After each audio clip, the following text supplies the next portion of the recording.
Hi class, today we're going to be looking at section 13.3 from our IN3 class, which is solving exponential equations.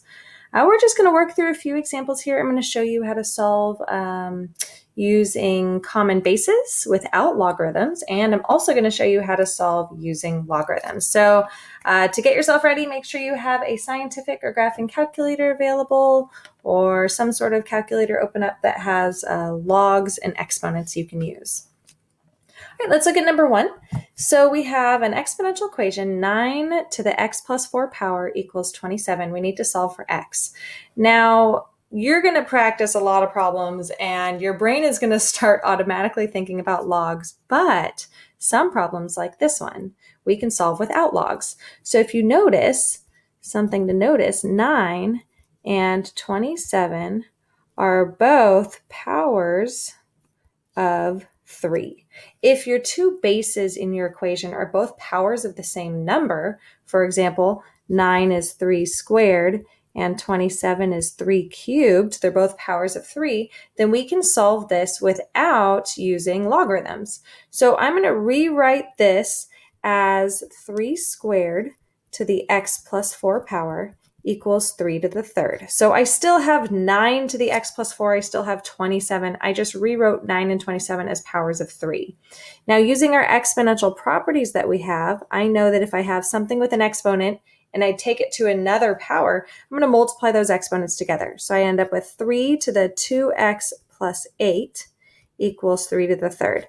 And then if we think about what equality means, if I have an equation and this part is already equal to this part, then I just need this part to be equal to that part. So we can use that kind of equality idea to rewrite our equation with just 2x plus 8 equals 3. So just the exponent pieces, we can drop the bases since they're already the same.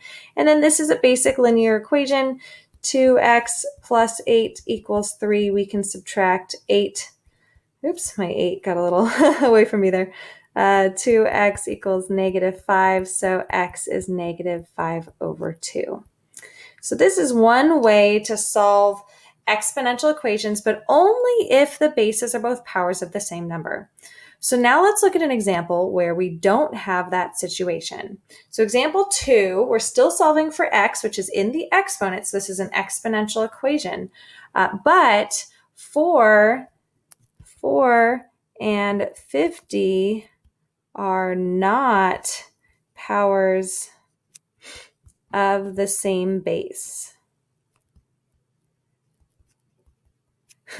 I put a sad face because it means we can't use what we were using before, but it actually means that we get to use logarithms, which are like my favorite things. So recall that the log is an exponent. We went over that in one of our previous lessons when we introduced logarithms. The log is the exponent. So if I need to solve for an exponent, I'm going to use a log. So my first step is going to be to change to log form. So if you don't know what a logarithm is or what log form is or how to change between exponentials to logs, you're going to want to go back and review some previous lessons. All right, so changing this to log form, I'm going to have a log. The base of my exponent is 4, so is the base of my log. The log is the exponent. So the exponent of x minus 1 goes on the other side of the equal sign. The log equals the exponent. And then 50 becomes the argument of my log. So we have x almost by itself. Remember, our goal is to solve for x or get x by itself. We're almost there. All we have to do is add 1 to each side. So I end up with the log base 4 of 50 plus 1 equals x. Now we have to be really careful. That 50 belongs to the log. So I can't just take 50 and add 1 and make it 51 because the 1 that we added over is not part of the log. So in order to figure out what this number is for x, we need to use our calculator. To use our calculator, we have to use what we call the change of base formula for logs. So the change of base formula says if I have a log with a base of b of a, I can rewrite this as a log of a divided by log of b with any base I want. I can make it any value I want. In our calculators, we like to use common logs, which is just log base 10. It doesn't show the 10, but the 10 is implied. So if there's no base shown, it's a 10. So I'm going to use that here. I'm going to rewrite this as log of 50 divided by log of 4. So the base goes in the basement is how I remember which one goes where. The base of 4 goes in the basement, so it's on the bottom. And then I'm going to plug that into my calculator, and I'm going to be very careful when I plug that in. Log of 50, if your calculator opens up a parentheses when you type that in, make sure you close the parentheses on the other side of 50 before you hit divided by, and then log of, of 4, same kind of thing. And then add 1 to that, and my x ends up being approximately 3.822. All right, so there's your first exponential equation using logarithms and the change of base formula. So we're going to do just a couple more examples of each type here. We're going to put in some extra transformations so we have more to play with. All right, so example 3, we're going to solve for x. Now we have just a slightly different piece here. We have this 9 in front of our base. So the first thing we need to do, let me just make this a little bigger here. The first thing we need to do, step 1, is isolate the base exponent piece. So we need to isolate that base and exponent. Sorry about my pen is lagging here. In order to do that, we have to get rid of the 9. Now we have to be really, really careful. Recall, order of operations. I know a lot of people think of it as PEMDAS. I actually think of it as GEMDAS, where G in the beginning stands for grouping. But what I wanted to show you is this one stands for exponents, and that would have to be handled first before we can do the multiplication that we have. And this piece here is a multiplication, and I have exponents, so I cannot multiply them. Moral of the story is do not multiply 9 times 1/3. It is in violation of the order of operations. So we have to get rid of the 9 by dividing it on both sides. So I'm moving it away from 1/3 to the 2x, and I'm not violating any order of operations. 15 over 9, I can reduce that to 5/3 by dividing each one by 3. And then it's going to be really similar to that last example. So I can change this to log form, log a base of 1/3. The base of the exponent is the base of your log. Remember, the log is the exponent, so the exponent goes over there. And then the 5/3 becomes your argument of your log. Then we can use the change of base formula. So I have log of 5/3 divided by log of 1/3, base goes in the basement, equals 2x. I'm going to just bring my work over here.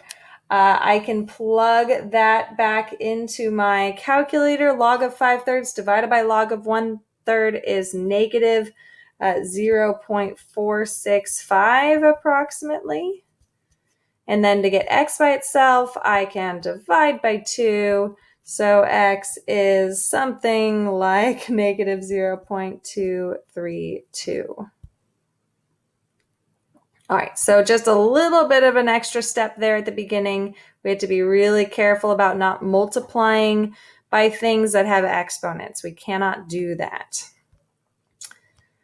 All right, last example, we've got a little bit more going on, same kind of idea here. And this example is we have actually a lot to play with here. So first thing, again, I want to isolate the 3 to the 5x. So I want to get that thing by itself, everything else over to the other side of the equal sign. If we think about isolating a variable, we want to move things away from it in order of what's least connected to the variable. So we can also think about, order of operations. What is least connected to the variable? Is it the 2 or is it the +1? Well, in this case, the +1 being added is going to be less connected to the x than the 2. So I'm going to deal with it first. It's easier to move because it's less connected. I hope that makes sense. So we have 2 times 3 to the 5x equals 54. And then I can move that 2 by dividing by 2. Again, do not multiply it to the 3. The 3 has an exponent, so you're not allowed to multiply it to things. All right, 3 to the 5x equals 27. Now we have a special case because we have a few options here. I'm going to move this up here. Hopefully I can make myself enough room to show you our options. Oops, 27. Okay, so I'm going to solve this 2 different ways. One way is to do what we were practicing in the last 2 sections, which is to change it to log form, or in the last 2, examples. So log base 3 of 27 equals 5x.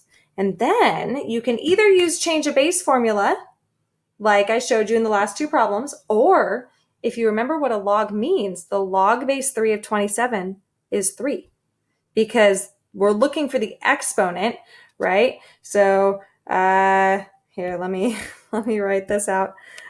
Log base 3 of 27 equals what? Oops, that's supposed to be a question mark. Oh, geez. Okay, so if I change this to exponential form, what I'm really asking myself is 3 to the what power equals 27. That's what a log is. So the log base 3 of 27 is 3 because 3 to the 3rd is 27. So I end up with this equation, 3 equals 5x. We divide by 5, and x is 3 over 5. So not too bad, but there's actually an even easier way to do this problem in this case because 3 and 27 share a common base. I could have, if I thought about it for just a second before jumping into logs, I would have realized 27 is 3 to the 3rd power, which means, we kind of went over this earlier, because the bases are already equal, I can solve this equation by just taking the exponents and setting them equal to each other. So if 5x equals 3, then x is 3/5, and I am done. So just 2 kind of ways to have done that. The second way where we use that common base is definitely going to be a little faster than using logs. Also, we didn't need to use a calculator. If you get stuck on the log base 3 of 27 without a calculator, you'll be stuck on that problem. So it's nice to practice both things. When you're looking at an equation, ask yourself, are they powers of the same base? If they are, try to do it like this way that we did. So powers of same base, because then you don't have to use a calculator and it's less steps. If they're not powers of the same base, then the log is there for you. That's why we have logs, one of the wonderful reasons. All right, and that's it for today's lesson.